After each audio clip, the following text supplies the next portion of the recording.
you explain how we as Christians can defend against the argument that the Bible may have been changed over the course of history to perpetuate like an agenda by the church? Sure.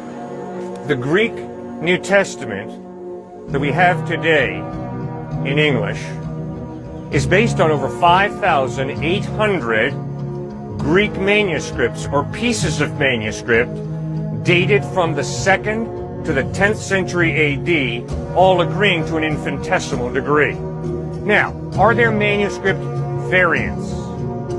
Yes, there are.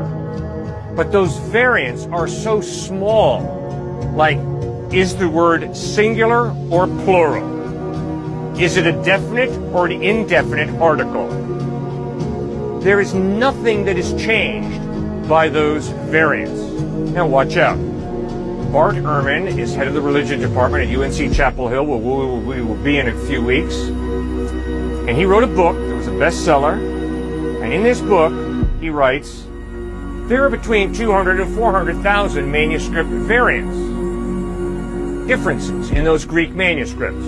200 to 400,000. So how can you have any degree of certainty that you have an accurate book?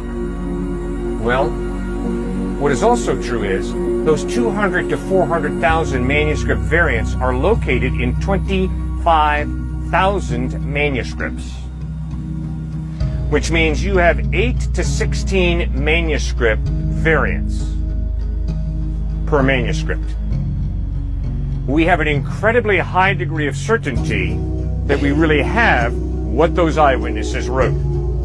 The idea that the Council of Nicaea put together the New Testament is false. The way you know that is by reading the early church fathers, who begin to list the Gospels and also other of Paul's writings. Now, was there some debate about the authenticity of a book like Hebrews, or 2nd and 3rd John, or 2nd Peter? Yes, there was.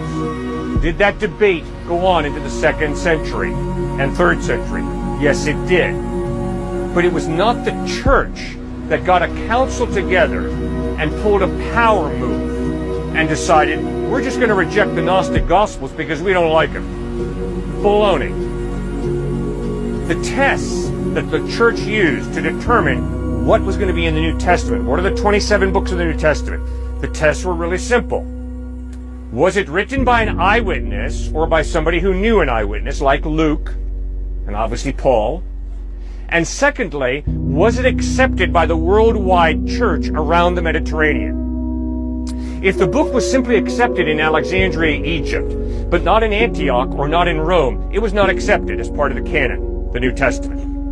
It had to have universal acceptance, and it had to be written by an eyewitness or by someone who knew an eyewitness. And then thirdly, it had to hold to the Orthodox Christian faith. And that is why the Gospel of Thomas, the Gospel of Mary, the Gospel of Pontius Pilate, which are Gnostic Gospels, which means they're based on Gnostic philosophy, were excluded.